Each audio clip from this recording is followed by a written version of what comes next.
Hello friends, तो कैसे आप सभी।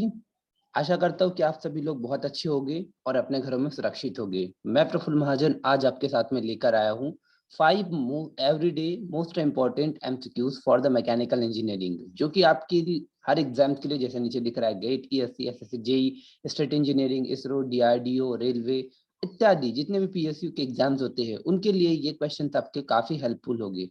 और वीडियो बहुत शॉर्ट में है, तो चलिए देखिए। हमारे पास में फर्स्ट क्वेश्चन आपको स्क्रीन पे दिख रहा होगा।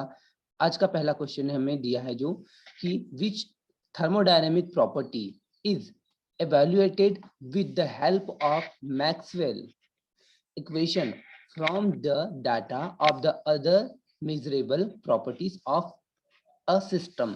मतलब आपको बताया है किसी प्रणाली के अन्य औसत दर्जे के गुणों के डेटा से मैक्सवेल समीकरण की मदद से किस थर्मोडायनामिक जो प्रॉपर्टी है या विशेषता का मूल्यांकन किया जा सकता है, ये आपको बताना है। ऑप्शंस आपके पास अवेलेबल है। फर्स्ट ऑप्शन है आपको एंथैल्पी, सेकंड ऑप्शन है एंट्रोपी, थर्ड ऑप्शन है latent heat and fourth option है आपका स्पेसिफिक हीट। अगर हिंदी में हमने देखा तो ये सारे ऑप्शंस आपके पास में दिए हुए हैं। आपको इसमें से करेक्ट आंसर बताते चलना है कि हमारा सही जवाब क्या होगा। तो चलिए देखते हैं सही जवाब हमारा क्या होगा। हमारा सही जवाब है इसका एंथैल्पी। एंथैल्पी जो है ये एक थर्मोडायनेमिक प्रॉपर्टी है जिसको कि जो मैक्सवेल के जो आपका जो समीकरण था, इक्वेशन था, उसकी हेल्प से इसको मेजर किया जा सकता है। ठीक है, तो ये रहा हमारा पहला सवाल। आगे बढ़ते हैं, चलिए देखते हैं अगला सवाल। अगला सवाल हमें दिया हुआ है कि which of the following, मतलब आपको यहाँ दिख रहा है which of the following is present in a static, which of the following is present in a static fluid। मतलब आपको बताना है कि निम्नलिखित में से कौन सा स्थिर तरल पदार्थ में मौजूद है। मतलब ये जो आपको 3 ऑप्शन दिए हुए हैं, इसमें से हमें बताना है कि जो लिक्विड होता है, तरल होता है ना, फ्लूइड की अगर हम बात करते हैं तो फ्लूइड में इनमें से कौन सी चीज उपस्थित होती है। आपको बताना है। पहला ऑप्शन दिया आपको टेंसाइल स्ट्रेस, सेकंड ऑप्शन दिया आपका कंप्रेसिव स्ट्रेंथ, थर्ड ऑप्शन दिया है शियर स्ट्रेस। अब हमें करेक्ट आंसर बताते चलना है, क्या तनाव बल रहता है या तनाव टेंसाइल मतलब तनाव प्रतिबल रहता है या संपीड़न प्रतिबल रहता है या अपरूपण प्रतिबल रहता है। कर्तनी या इसे अपरूपण प्रतिबल भी हम कहते हैं।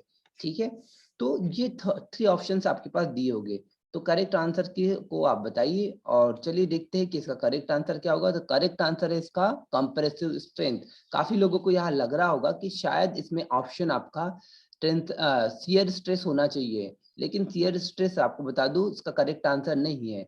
जैसे कि अगर मैं बात करता हूँ कि शियर स्ट्रेस क्यों नहीं है, तो शियर स्ट्रेस मतलब अपने देखा है कि जब लिक्विड के ऊपर हम फ्लो करते हैं तो वो शियर स्ट्रेस मतलब होता है कि जब मान लीजिए लिक्विड ऐसा लिक्विड्स के पॉइंट से अगर हम बात करते हैं तो वो सीधे सीधे बह रहे हैं। जब अगर आपको उसके ऊपर शियर फोर्स लगा दिया जाएगा तो वो यहाँ के जो पार्टिकल थे वो थोड़ा तिरछा होके उसके बाद थोड़ा, फिर उसके बाद थोड़ा, फिर उसके बाद थोड़ा, मतलब एक एक के ऊपर जैसे हम फोर्स लगाते हैं तो पहली परत थोड़े आगे बढ़ेगी, फिर उसके बाद दूसरी परत वाले अणु, फिर उसके बाद थोड़े आगे बढ़ेंगे तीसरी परत वाले, फिर चौथी परत वाले, फिर पांचवी, फिर छठवीं और लास्ट वाले एक भी नहीं। ठीक, कंप्रेसिव स्ट्रेस की अगर मैं बात करता हूँ कि इसके ऊपर जब आप फोर्स अप्लाई करते हैं ना तो आपको कोई शियर फोर्स नहीं होता, ये नॉर्मली आगे बढ़ जाता है।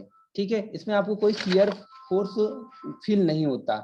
ठीक है, अगर हम बात करते हैं कि जो कम कंप्रेसिव स्ट्रेंथ, तो हमारे पास में जो सिलेंडर दिया हुआ है ये आपका हो गया एक सिलेंडर। और सिलेंडर में जब हम आप देखिएगा कि इसके ऊपर अगर जब सिलेंडर को हम ऊपर की ओर खींचते हैं, जैसे आपकी बात कीजिए